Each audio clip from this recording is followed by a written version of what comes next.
All right, pretty exciting. Welcome, everybody. This is the first episode of the Rehab Science Podcast. Super excited to get this thing going. My first guest, we're starting off today with my wife, Kirsten Walters. She is a physical therapist like me, so excited. A lot of you who follow the Rehab Science accounts, maybe on Instagram or YouTube, you've obviously probably seen me quite a bit on there. If you don't know me, my name's Tom Walters. I'm an orthopedic physical therapist. My wife, Kirsten, is the videographer behind all of my YouTube content, and she's been a model in a bunch of the manual therapy videos. Yeah, a model, yeah. So if you've seen the manual therapy videos, those were popular during COVID. Kirsten often is the model, and usually one of our kids films the videos, so it's pretty hilarious. Very high tech. Yep, a family affair. But yeah, so this is the first episode of the Rehab Science Podcast. This podcast is going to be a health podcast, as you would probably guess. We'll look at having different guests in who have different health specialties. And then Kirsten and I will have episodes where we get in maybe every few, we'll get in and talk about more pain or injury specific type topics. So it could be we do an episode on back pain one week, or maybe we do an episode on tennis elbow, and we'll look at the research. We'll talk about both of our perspectives and seeing patients. We've both been physical therapists for 17 years. So looking at all these common kind of injuries and pain issues that most of us are going to face in our lifetimes: tennis elbow, plantar fasciitis, again, back pain, neck pain, things like that. So just going through and talking about these and really trying to help people understand those topics better, but also give you strategies that you could implement in your life, and just get into some of the nuance. It can be tricky on social media to really cover these, do these topics justice. So with a podcast, the benefit is that you can really get in and talk about it more. And Kirsten, when we're filming content, often she'll be filming the YouTube videos, and I'll have picked a few, 3 or 4 exercises for a particular condition, and she might say, hey, what about, I used to use this exercise with the patient, or maybe you think about this cue, or in teaching it in this way. And so I think having a podcast where the two of us are talking about different conditions would be really helpful to people. Just having more brains is usually better than one. So I really wanted to take a chance this first episode to kind of introduce Kirsten to everybody, because again, a lot of people have seen her in videos, but a lot of people don't know she's a physical therapist, don't know her background. So I wanted to spend a little time talking about that today. But then I thought it would be fun maybe to provide value to people, and something that can be helpful to people right away in the first episode is just to talk a little bit about, we're both in our early 40s. What do we do to kind of stay healthy? So hearing that perspective, we heard a lot from different doctors on different podcast channels, but what does it look like from 2 physical therapists? What do we do to kind of stay healthy? So just having a conversation about that, I kind of am curious. Obviously, I live with you. I know most of the things you do, the unhealthy ones too. But yeah, so just kind of just talking about that, and hopefully that will help people to kind of get an idea of what we do. I don't think we do anything crazy, but sometimes it's just the consistent small habits, I think, that help keep you healthy. So Kirsten, first thing, welcome to the first episode. I'm honored that I'm your first guest. I know, it's pretty unbelievable. I'm only used to being behind the camera. You finally get to talk. I do not like being in front of the camera. I'm usually telling you, shh, just record. Just be quiet. Okay, so what I want to cover this first, just getting started here, can you tell us a little bit about kind of your journey, just how you became a physical therapist, what you studied in college, sports you did, things like that? Like, how did you get to being a PT? Where I am today? Yeah. Married to you? Yeah, exactly. Well, in 6th grade, I played sports my whole life. Mostly soccer, tennis, track, a little basketball, softball, you name it. I wanted to do it. And my mom said, you should try physical therapy. It sounds like something that'd be fun, that's like active. So in 6th grade, I decided that's what I wanted to do. And I just went straight for it, all the way from high school, college, grad school, all the things. Tom's heard this a million times. But I think part of it is I loved working with people and talking with people, and I also love just being like active and exercising, and so it kind of fit all those buckets. Yeah, I think you're interesting in that, having taught undergraduate kinesiology students for all the years I taught, a lot of people come into their university years, their college years, and they're trying to figure out what they're going to do. So I always think it's so interesting that you knew from such a young age, that you just heard this thing about physical therapy and decided that was the direction you were going to go. And I guess maybe not too surprising, because you are like that now, where if you say yes to something, you're going to keep doing it. Whereas I'll usually try to flake out and bail. And probably true.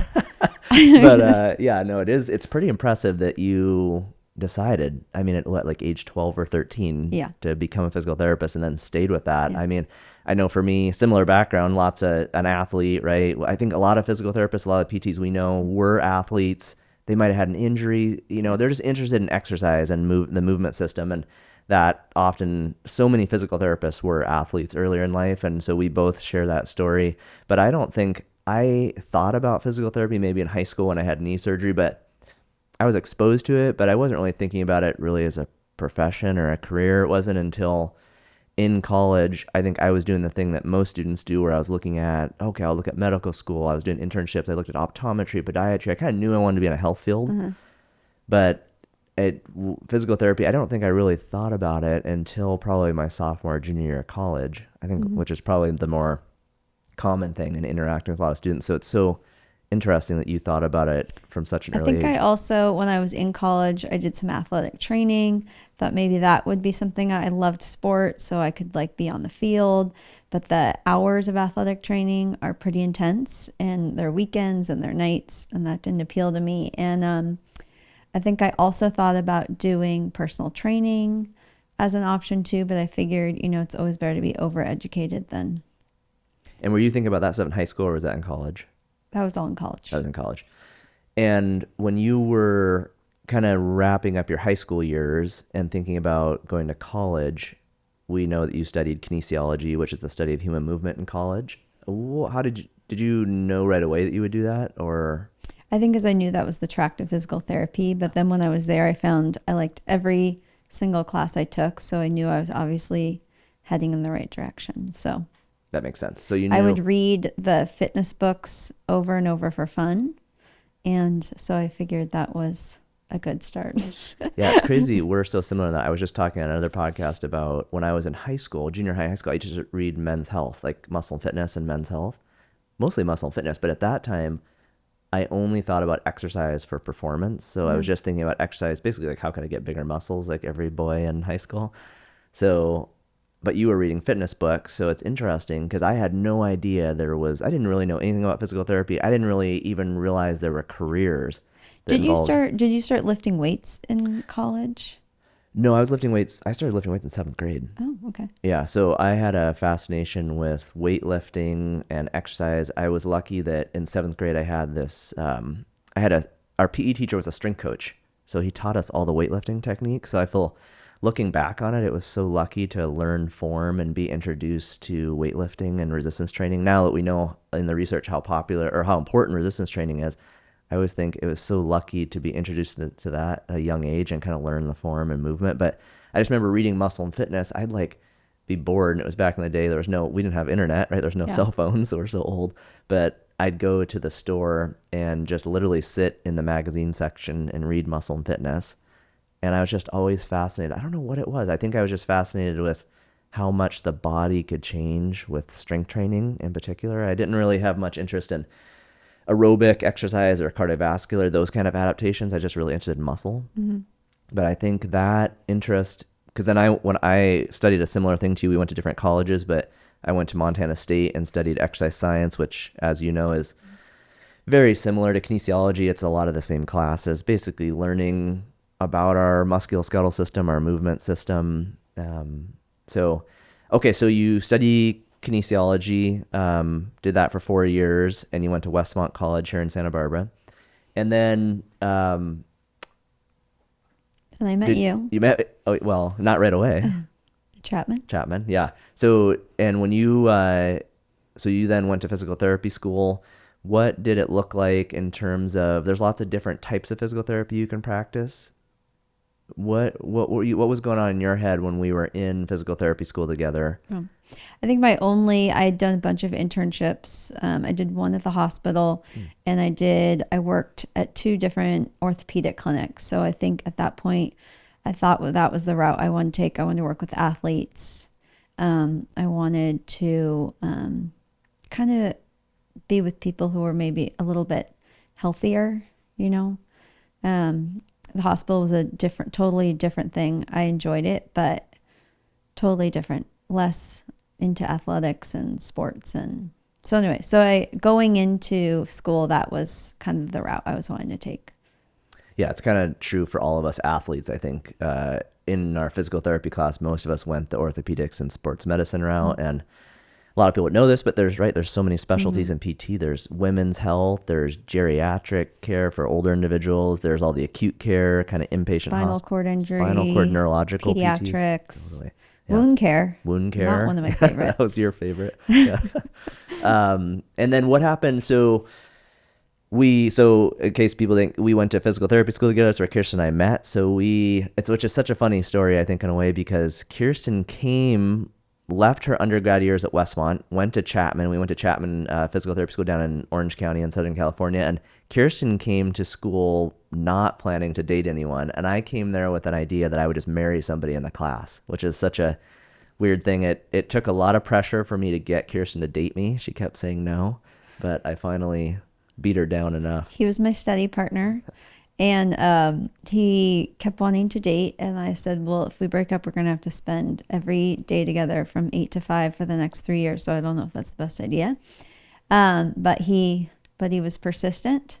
And I said yes. And then about a week later, he broke up with me. So I was not happy about that. And I asked why. And he said, I don't know, I'm feeling a little stressed. So anyways, that was how things started. Real good. Kirsten knows this about me now, but all these years later, I am definitely the more bipolar person in our relationship. It's a little impulsive, bipolar. Yeah, impulsive. My moods, I just have bigger mood swings, and Kirsten's the stable one. So I don't know what happened. I thought I was stressed out. Obviously, grad school is stressful, and I thought at the time that you were the reason for the stress.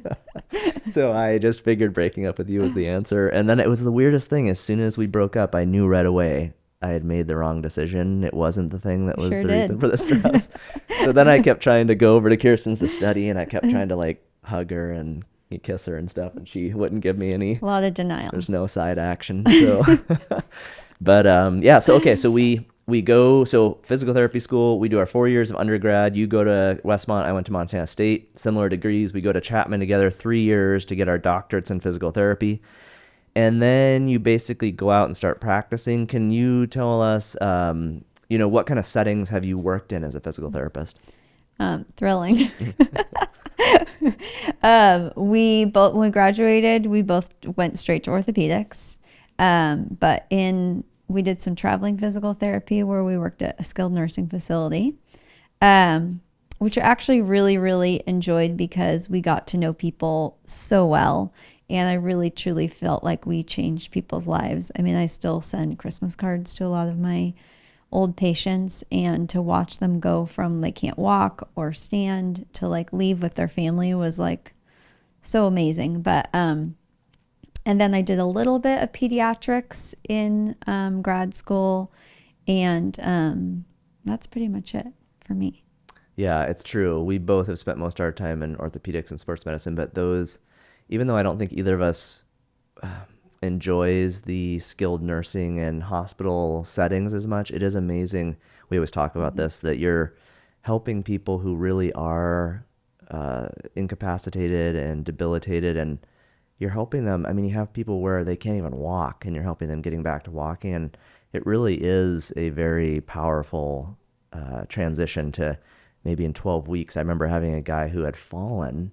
Do you remember this guy? He fell and had a spinal cord sort of inflammation. He didn't actually permanently injure his spinal cord, but he fell somehow and I guess kind of twisted his neck. But he was bedridden when I first met him. When we started at that nursing home, Kirsten and I worked for a year as traveling physical therapists. So we, every 3 months, would go somewhere else in the country. So this job was in Everett, Bremerton. We were in Bremerton, Washington.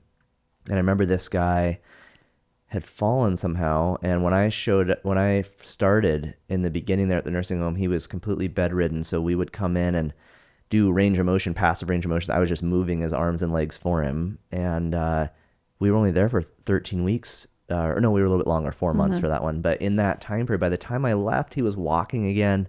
And obviously a huge part of that is just the healing and inflammation going on that the body is amazing at doing. But it was really cool to see, right? You've got to try and help people keep their mobility going and stay strong. And to see him at the end be able to walk again, I mean, that was just, I still think about that. Such an amazing, those kind of case examples happen a lot in neurological settings, in the hospital and nursing homes, in orthopedics and sports medicine, which we both really love because of I think because we were athletes, it's that higher functioning. It's more mechanical. You're thinking about somebody's joints, like, okay, what direction is the humeral head in their shoulder, how's it rolling in their socket, and it has all the biomechanics, and that stuff's really interesting, and it's got the athletic component, but you don't see these big transformations in people. It's like someone coming and saying, like, it hurts when I reach overhead, and it's like, well, if I went back, I think I actually would have enjoyed staying in that field, like at a rehab hospital or something, or even doing spinal cord injury, or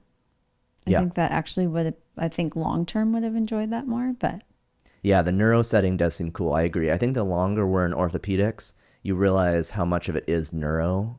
Like, neuro is in everything. Our nervous system is important to every aspect of human movement, whatever setting of physical therapy you're in. And I agree. I think if I went back again, now it's like I've been in the orthopedics world for so long, to transition to neuro and relearn all that seems a little daunting. But I do think if I went back again, I would have explored that avenue a little more. Okay, so we know a little bit about you, a little bit about both of us. I want to talk a little bit about, kind of pivot to just what you do and what we both do kind of from a health standpoint. So maybe that can, again, kind of give people some ideas. What do two physical therapists prioritize in kind of their journey, trying to maintain their health? All this stuff now, right, around longevity and health span. What are things we do to kind of maintain our health now that we're in our early 40s? Because it's definitely changed, like from our 20s and 30s to early 40s. So what are some things that you would prioritize, that you think about on a daily basis for kind of maintaining your health? Yeah, I think I started out as a runner, and I ran for so long, I was almost crippled. So I have put running on the back burners now just to save my body. So I think I'm a little bit unique in that I love weightlifting. I weightlift usually, I try and weightlift 3 times a week. I do a legs day, a chest and back day, an arms day. And then I also play tennis. So I try and play tennis once a week just for something fun and some cardio. And then we also live by a hiking trail. So I try and go for a hike once a week. So I try and do a few things that are a little cardio, even though I could probably push it a little bit more. And try and do a little bit of weightlifting. I found as I've gotten older that I get sore now, which was never a thing. So I have to be a little bit more strategic about my lifting. I'm probably not going as hard as I used to, but I'm trying to figure that all out. Yeah, it's crazy just like how much more sore and for how much longer it lasts now compared to, just seems like even since, I feel like when I was like 35, I still was kind of like my 20s. Yeah. But now, like, if I do a heavy legs day, new season of I life. Literally can't walk I can't get out of a chair comfortably for like a week. Okay, so I also just recently this year, my New Year's resolution was to start yoga and stretching. I'm the world's tightest person. I hate stretching. True that. Hate it. And so I've just started doing a yoga class once a week, which I can't even say I enjoy it, but I will say I'm getting better, and I know I'm getting older and I need to do it. So eventually I think I'm going to love it, but I'm not there yet. You don't want to be that stiff, hunched over old lady. That's already me. No, you're doing good. I see Kirsten does these on an app, does these yoga kind of, well, you go to a yoga class once a week, but you also do a lot of stretching videos at night before bed. So I'm doing a friend and I always do these challenges where like we have to work out so many days or eat a certain way. And right now, mine is I have to do yoga every night before bed. So. Yeah. Well, and I think that hits a lot of the things that we're talking about all the time with patients, right? When you think about exercise, maybe the thing, and I know you get this with the tennis, but just making sure you get those minutes of kind of moderate to vigorous intensity aerobic exercise that are always cited, the 150 minutes a week. You and I are a little different. I'm kind of jealous a lot of times that you have something like tennis, a sport you can go to that's fun and is kind of like play to get your cardio, because I'm always, I'm usually similar. I really like weightlifting and probably do it 3 days a week, probably most weeks, maybe 4 sometimes. But I will usually run like at the beach. I a lot of times go down the beach and run, or run on the treadmill, as boring as that is, or do the elliptical. So I'll usually try to do 30 minutes of cardio at each of my workouts. And then like you said, we hike usually try to hike probably once a week if I'm being Yeah. honest. And then even though the hiking trail is like literally behind our house, which is amazing. And then we both really try to, I know for me during COVID, had a tendency to, especially working from home and doing so much stuff online, I was becoming more, I just wasn't getting a lot of steps. Yeah. So having a device to kind of track my steps has been helpful. We got this dog we adopted a little while ago that freaking makes us walk all the time. But now we get these couples walks in. And so I think I'm thinking about that every day. Like, can I get my steps? On the days that I go lift weights, can I get some cardio in before that? Maybe run for 30 minutes or do the elliptical.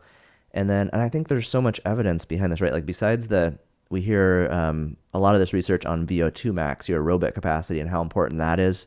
Probably the number one factor in terms of health span and longevity.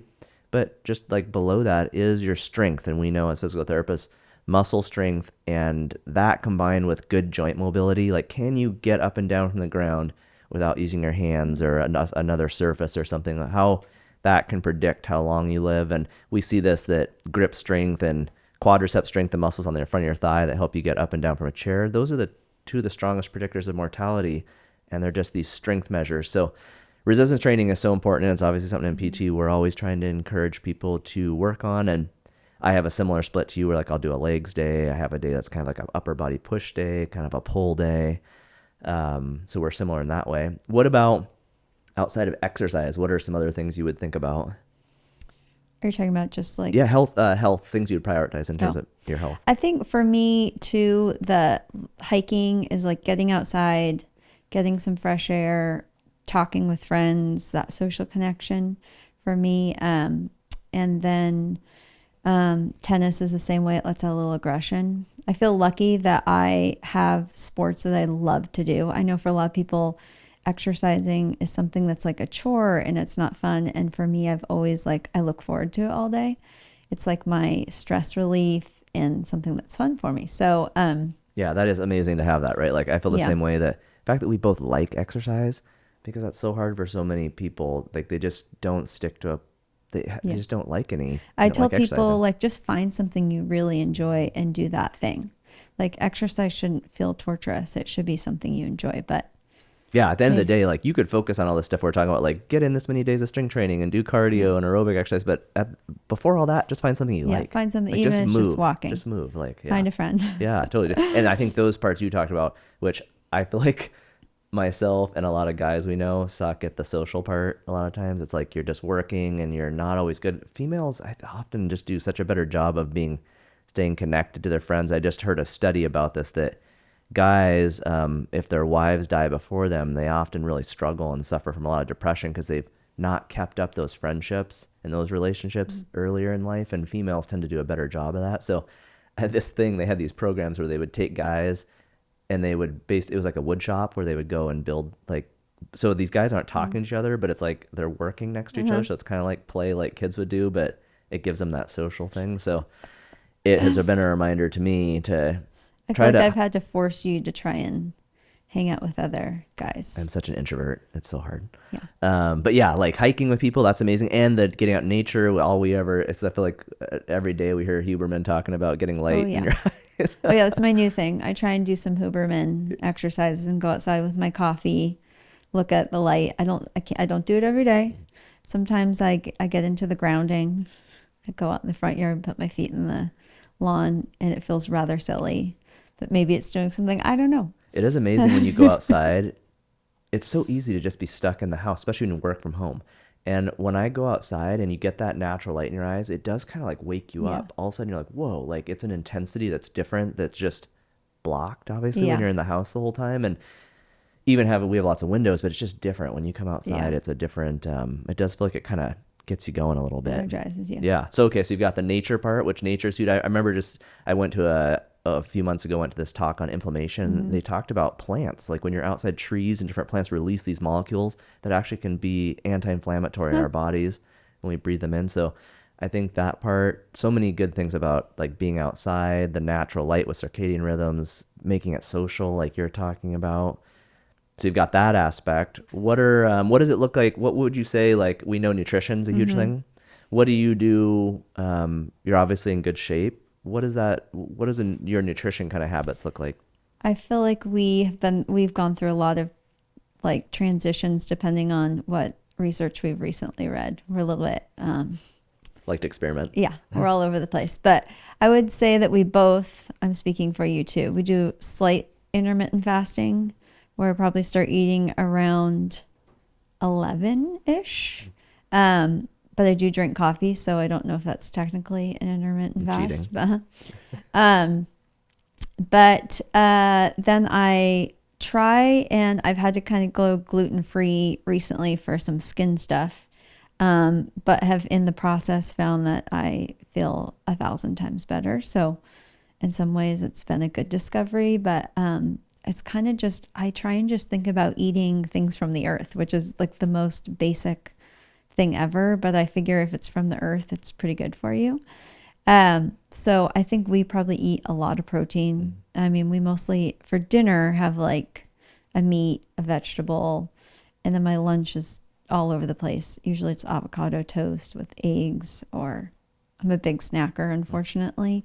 But I also have a very big sweet tooth, as Tom knows.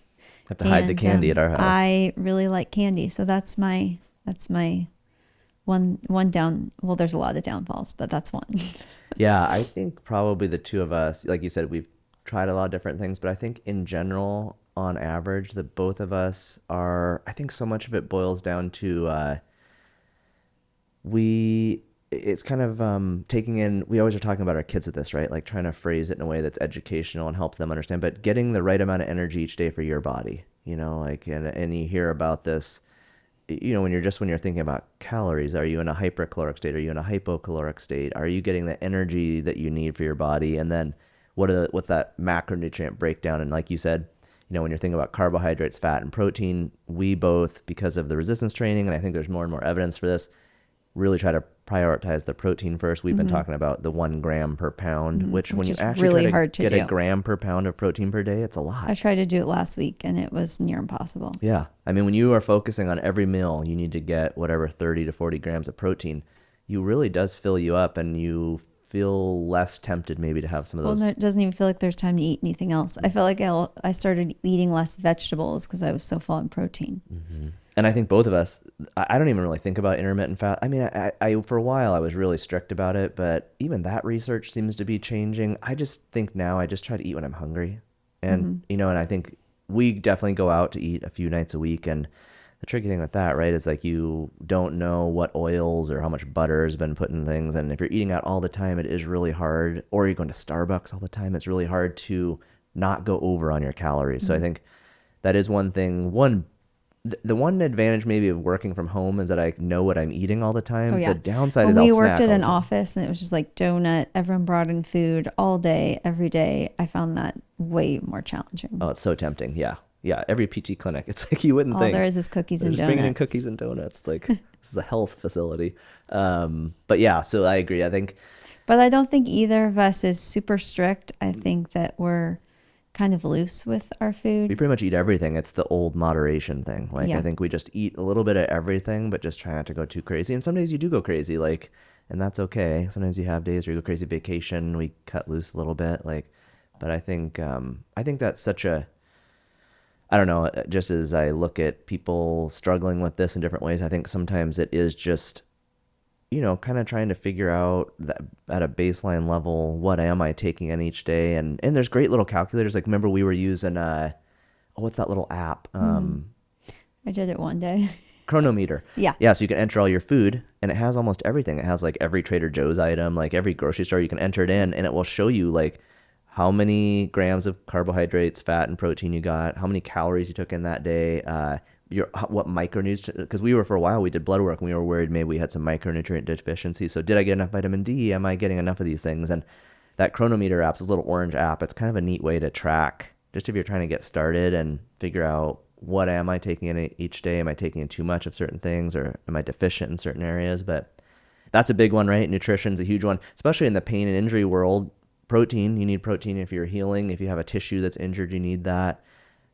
We both like to take collagen. That's probably like the main supplement. Creatine sometimes. We kind of just stirred the collagen. Yeah. Like the old people now. Yeah. Take supplements.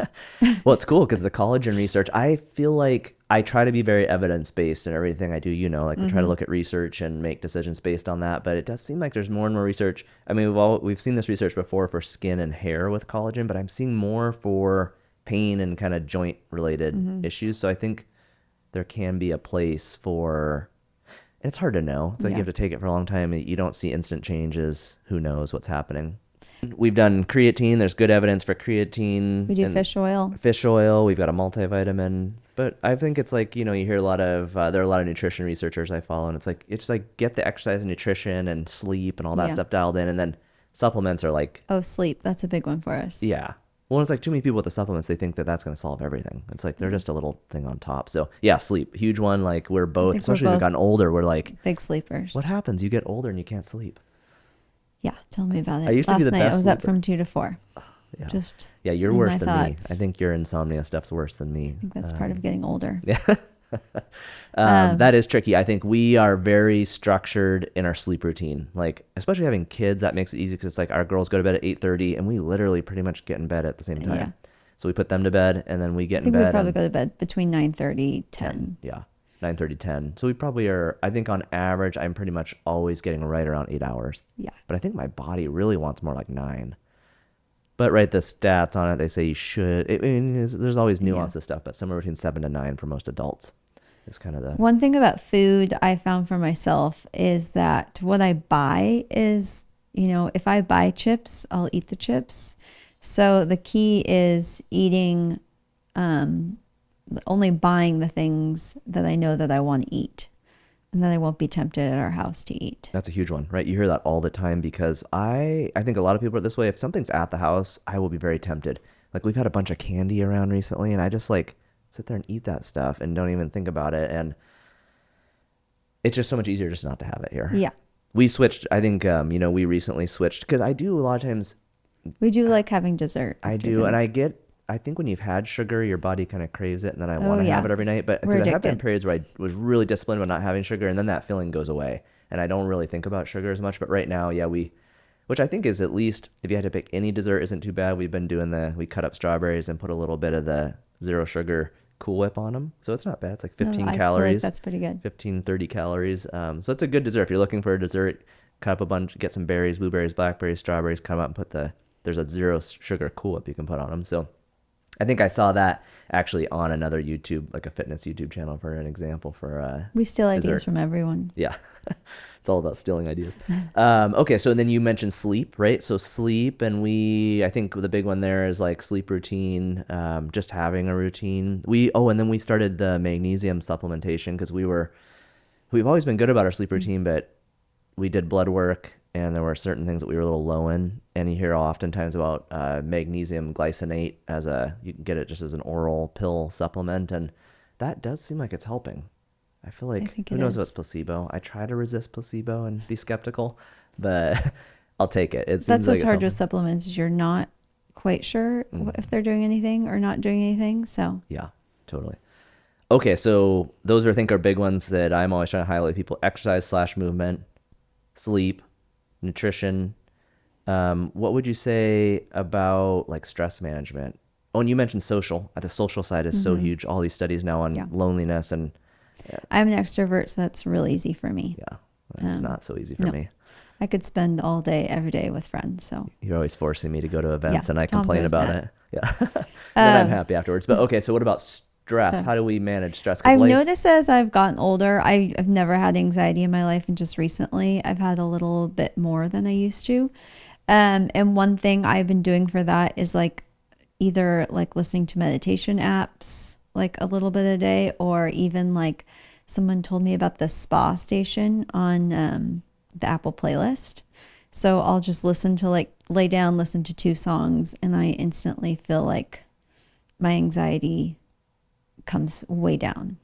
But I think part of it for me, my whole life is exercise has been my anxiety reducer, my stress reducer. It's my time in my head where I'm listening to music, and it kind of like I push everything out during that time. Yeah, exercise is probably my main mental health tool, but I agree with you. sometimes some of those apps, there are some YouTube videos that I've saved that I go to sometimes. Like if I'm having a day where I'm really just anxious and I can't seem to get it calmed down, I will put on one of those guided kind of meditations. We've talked about getting a sauna and a cold plunge. I do think it'd be really interesting to experiment with a cold plunge when I'm anxious and just try to like zap my system. Sometimes even just splashing cold water on my face will help if I'm kind of in one of those states. I run a little more anxious than you do, I think, typically. So it's been kind of interesting to see you.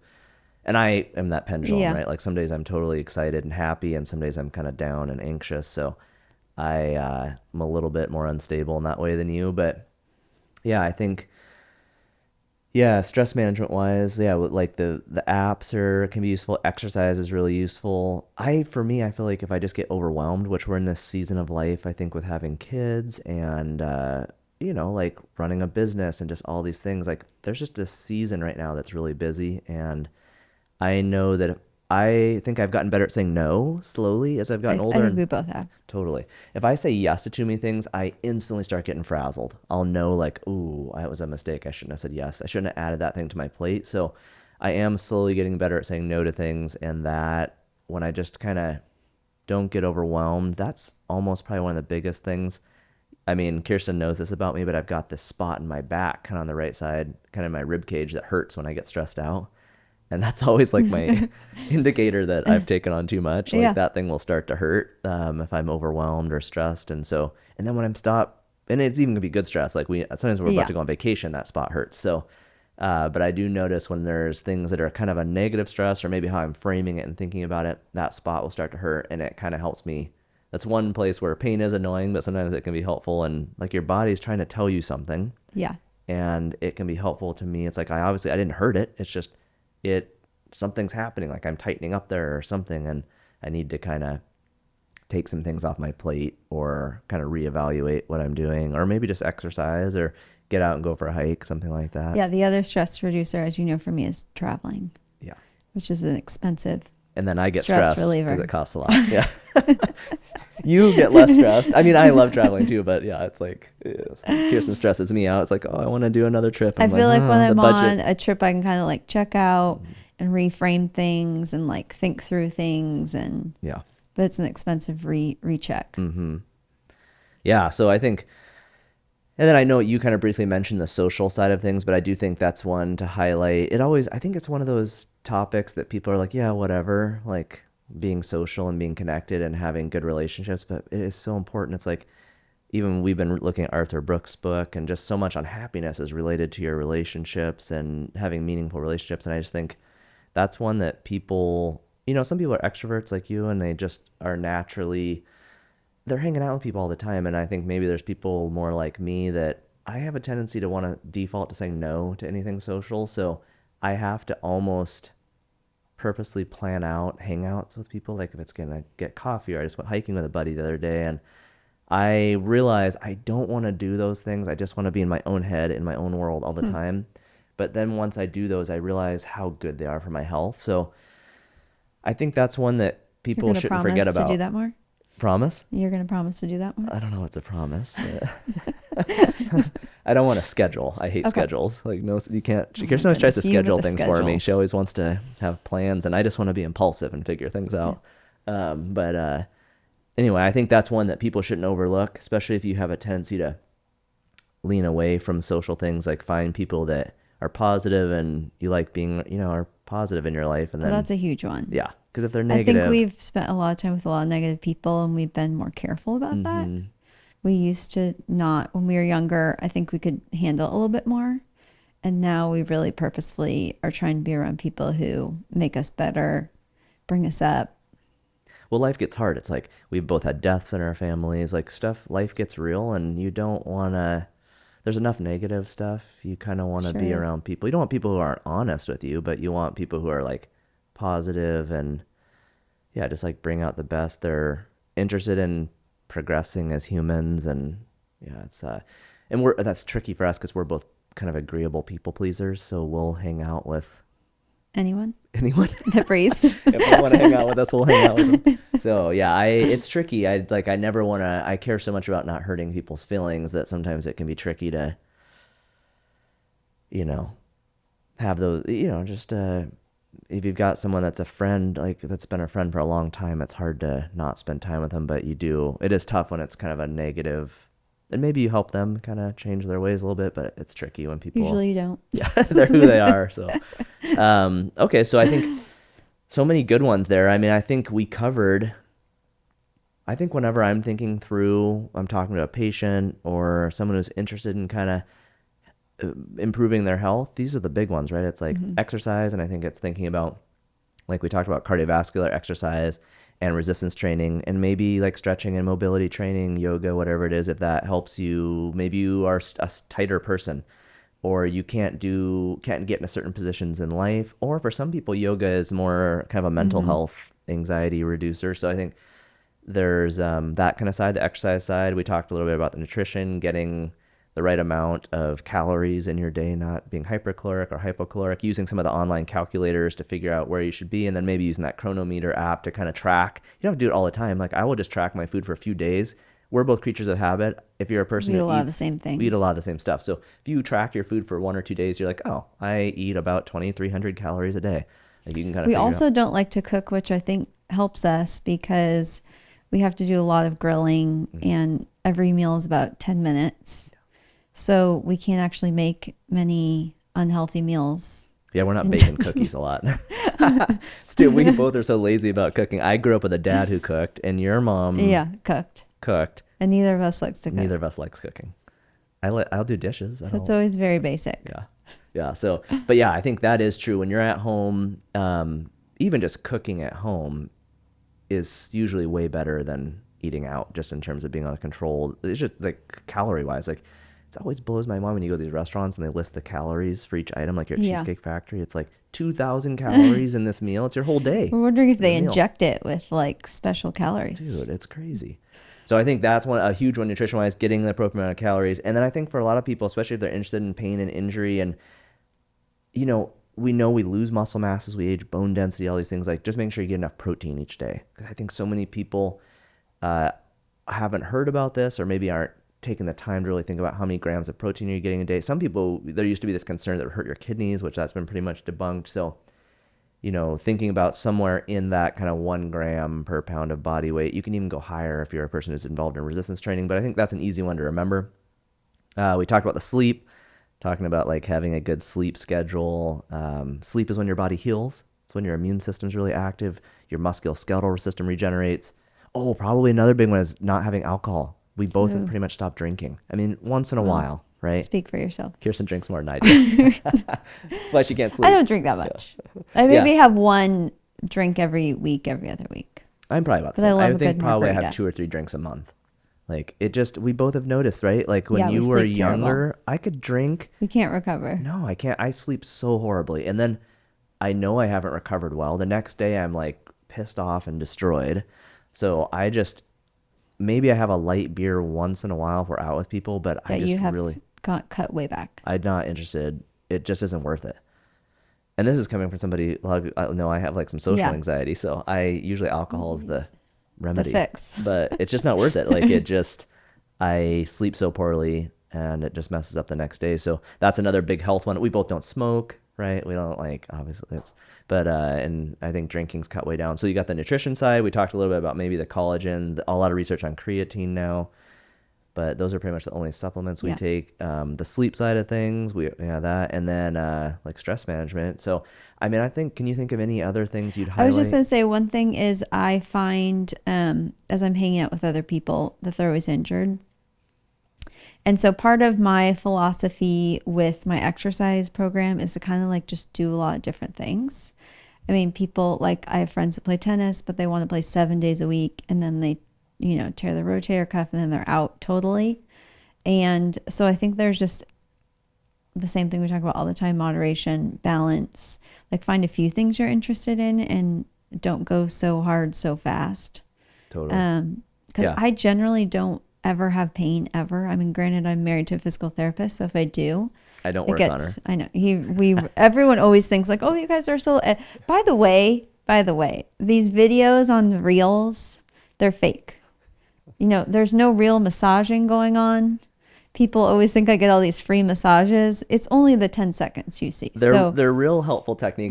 They're real techniques, but they're not being done in their entirety. I'm doing them for about 15 seconds so I can get a video. I'm not really working on Kirsten. So everyone always approaches me and says, you're so lucky you get massaged all day. And I was like, don't be fooled. Yeah. No, but I think what you're saying is so huge. I think the exercise side, I mean, I think that's where this podcast as physical therapists, we can really help people. That's a great point. Like, so many people get injured because of loading one structure too much. It's this whole load management thing that's become this term, this phrase that's become so popular in physical therapy, which is so important. It's if you're loading something all the time, you only play tennis, you play it all the time, and you're always loading your rotator cuff tendons and your wrist extensor tendons, you're gonna be more likely to develop one of these issues unless you also implement a really strategic about implementing recovery time. So I think that's a really smart way. I think you're probably better about it than I am because I will go to the gym and do the same weightlifting stuff. And like right now I've got a shoulder that's... Tom doesn't take his own advice sometimes. So let's be honest about that too. I just can't stop bench pressing. But it's like that. If you can kind of spread out the stress, I think that's a huge one. Well, and listening to your body. I mean, if I'm like really sore and I really want to do something, I'm like, ooh, I think just listening to your body. Your body will tell you if it's ready. Yeah. Say something, I have a rotator cuff tear and I play tennis and it will get inflamed from time to time. So then I don't play again until it's kind of calmed down. If it's still hurting, I don't play tennis. Yeah, no, that's a good point too. A lot of people won't do that. They'll just think, I'm just going to push through. They like doing it so much. They don't want to take time off. Which I get. I used to be that person with the running. And now I can't run anymore. But it is so huge. I mean, even if something's really acutely irritated, if you just take 1 to 3 days off and let it calm down, and then you kind of start strengthening again, it will, because if you don't do that, it could end up, something that could have been gotten better in a few weeks could take 8 months. So we know a lot of these tendon disorders and soft tissue disorders that happen in sports. I mean, I've had a bunch of them. The last bicep tendon issue I had because I didn't stop doing things that irritated, it took me 8 months to get rid of it. So I think that is a huge one, like varying the stresses on your system, managing the load on your system, not loading one specific thing too much. If it does start to bother you, listen to your body, make modifications. Don't let your ego get in the way, or maybe you just love the thing you're doing and the thought of taking a break is depressing. Even I got hurt playing pickleball and I played like 3 times and I was already hurt. But I see the addiction, how people can be addicted to pickleball. Yeah.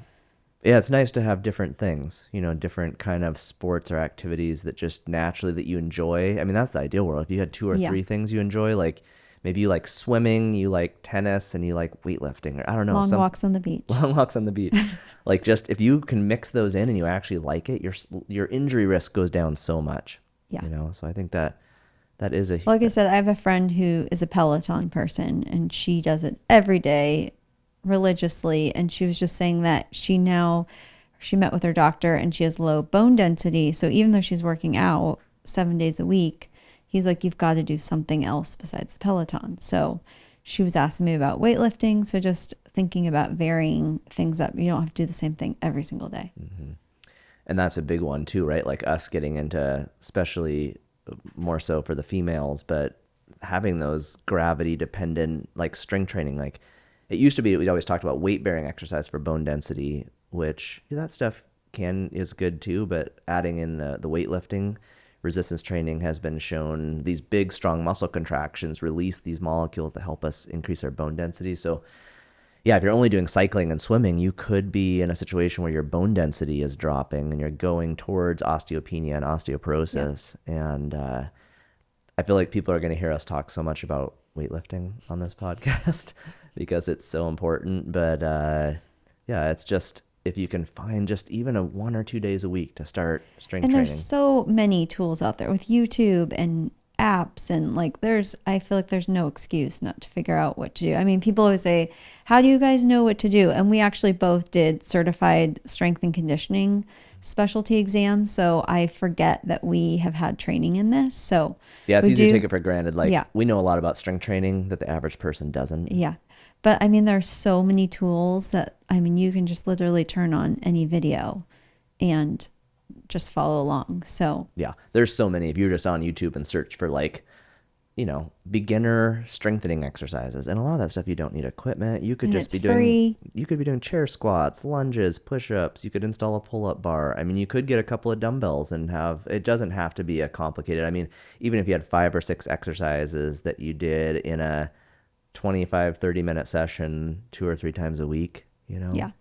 that will help so much with just your function in life, your ability to do your daily tasks, but also offsetting these things like sarcopenia, where you're losing muscle mass. And I think it's hard for people to think about being old and having less functional abilities when they're in their 20s, 30s, 40s, 50s. Oh, yeah, for sure. But we both worked in nursing homes, and you see that happen.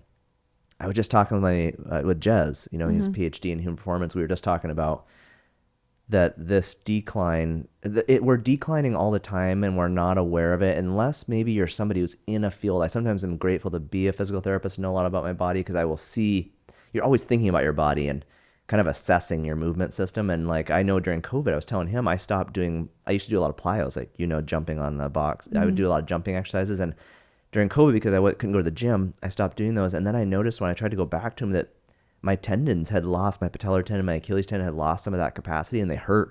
When I started returning to it, my power was down. I couldn't jump as high. And I would have never known that was happening if I hadn't gone back and kind of tested it. And that's one we hear about all the time, where people lose power in their musculoskeletal systems as they age. And then you become older, and you trip, and then you go try to catch yourself, and you can't, and you fall and break something. So, I think